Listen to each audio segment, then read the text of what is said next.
आज हम umbrella activities का अभ्यास करने वाला है। सबसे पहले तो हमें ये समझने की ज़रूरत है कि मॉडल का मतलब क्या होता है। मॉडल का मतलब बेसिकली एक प्रोसेस होता है जिसके मदद से कोई भी कंपनी या कोई भी टीम किसी भी सॉफ्टवेयर को फ्रॉम स्क्रैच टू एंड बहुत ही ज़्यादा प्रॉपर और सिस्टमैटिक तरीके से बना सकती है। अब बहुत सारे मॉडल्स होते हैं जैसे कि for example waterfall model, spiral model, incremental model वगैरह वगैरह वगैरह। अब हम ये समझते हैं कि अम्ब्रेला एक्टिविटीज़ का मतलब क्या होता है। इमेजिन करो कि एक कंपनी को एक सॉफ्टवेयर को बनाना है और इसीलिए वो कंपनी एक टीम को उस सॉफ्टवेयर को बनाने के लिए असाइन करती है। वो एक टीम को बोलती है कि तुम्हें ना ये सॉफ्टवेयर बनाना है। अब वो टीम उस सॉफ्टवेयर को बनाना चालू करती है।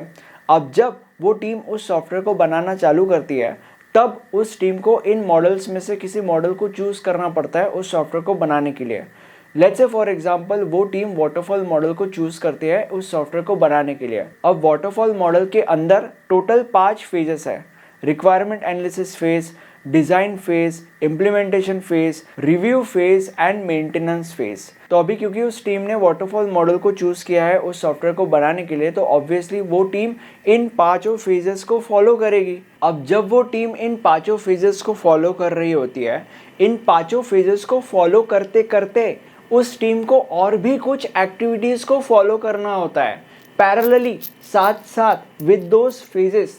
तो ये जो एक्टिविटीज़ है जिनको उस टीम को फॉलो करना होता है विद दीज फेजेस पैरेलली साथ साथ, इन एक्टिविटीज़ को कहा जाता है umbrella activities. But umbrella activities को फॉलो करने से उस टीम का क्या फ़ायदा होगा?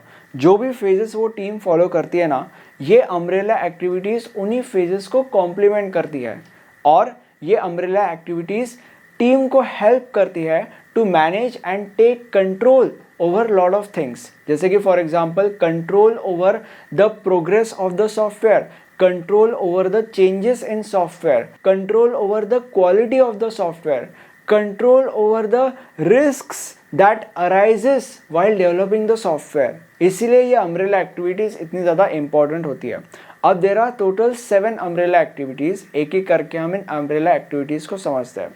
सबसे पहला umbrella activities software project tracking and control. अब इस एक्टिविटी को समझने से पहले तुम्हें ये समझने की ज़रूरत है कि अगर कोई टीम किसी सॉफ्टवेयर को डेवलप कर रही है तो वो जो सॉफ्टवेयर है वो इस टीम के लिए at the end of the day एक प्रोजेक्ट ही है। तो जो टीम मैनेजर होता है, जिसको कभी कभी प्रोजेक्ट मैनेजर भी कहा जाता है, वो टीम मैनेजर इस बात के ऊपर फोकस करता है कि वो प्रोजेक्ट टाइम से पहले ख़त्म हो रहा है नहीं, वो प्रोजेक्ट टाइम से पहले ख़त्म हो जाना चाहिए।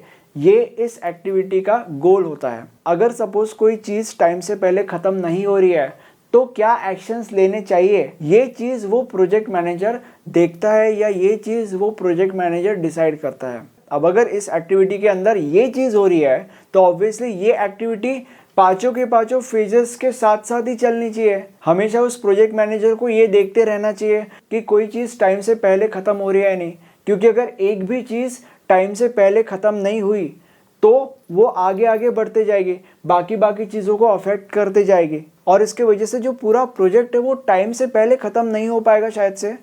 इसके लिए ये जो अम्ब्रेला एक्टिविटीज़ है वो पैरेलली करनी होती है उन फेजेस के साथ।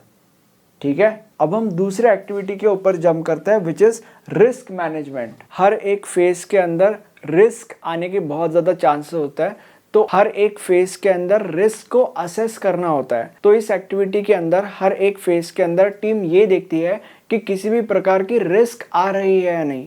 अगर वो नहीं आ रही है तो फिर तो ठीक है, बट अगर वो आ रही है तो इस केस में टीम का इस बात के ऊपर फोकस होता है कि कैसे वो उस रिस्क को मैनेज कर सकती है या कैसे वो उस रिस्क को सॉर्ट आउट कर सकती है। अब जो अगली एक्टिविटी है वो है सॉफ्टवेयर क्वालिटी अश्योरेंस एक्टिविटी।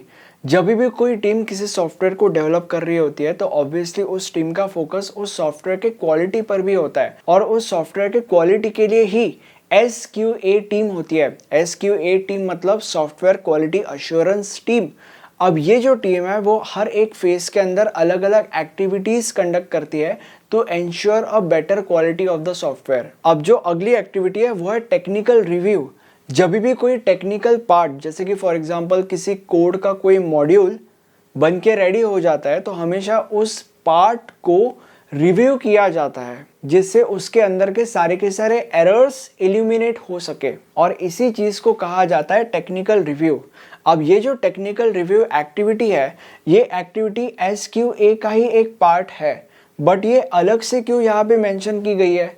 ये अलग से यहाँ पे इसलिए मेंशन की गई है क्योंकि ये सिर्फ और सिर्फ टेक्निकल एस्पेक्ट्स ही देखती है, मतलब सिर्फ और सिर्फ कोडिंग एस्पेक्ट्स ही देखती है ये एक्टिविटी, इसलिए इसको अलग से यहाँ पे मेंशन किया गया है। अब जो अगली एक्टिविटी है वो है मेजरमेंट। इस एक्टिविटी के अंदर हर एक फेज के अंदर सिंपली ये देखा जाता है कि क्लाइंट के सारे रिक्वायरमेंट्स पूरे हो रहे हैं नहीं। अब जो अगली एक्टिविटी है वो है सॉफ्टवेयर कॉन्फ़िगरेशन मैनेजमेंट।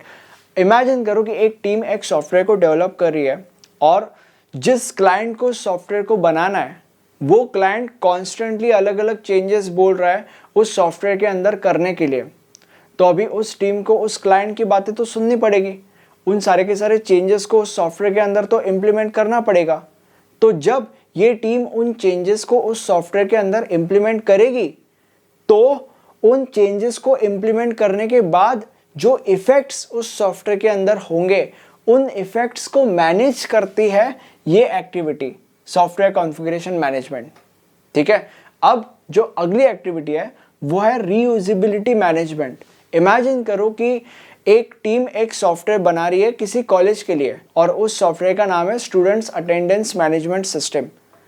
अब वो सॉफ्टवेयर बना के हो गया, कॉलेज को भी डिलीवर कर दिया, सब हो गया।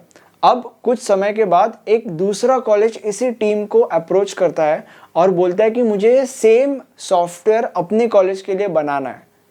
तो अभी इस केस में क्या वो टीम उस कॉलेज के लिए इस सॉफ्टवेयर को फ्रॉम स्क्रैच बनाना चालू करेगी?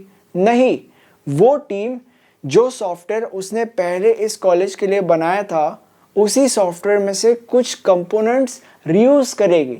जैसे कि फॉर एग्जांपल एक कोड का कोई मॉड्यूल रीयूज कर लिया, ऐसी चीज़ें वो रीयूज करेगी और उसे या उस टीम को ऐसा करना भी चाहिए। तो ये जो रीयूजेबिलिटी मैनेजमेंट एक्टिविटी है, ये एक्टिविटी एक क्राइटेरिया सेट करती है ऑन द फैक्ट कि कौन से कंपोनेंट्स रीयूज हो सकते हैं या कौन से कंपोनेंट्स रीयूज करने के लिए अलाउड है। ऐसा एक क्राइटेरिया सेट करती है ये एक्टिविटी। अब मुझे कमेंट सेक्शन में एकदम सच बताओ कि आपको ये वीडियो कैसा लगा। ये हमारा प्लेलिस्ट है, इस प्लेलिस्ट में आपको इस सब्जेक्ट के सारे वीडियोस मिल जाएंगे। Thank you so much.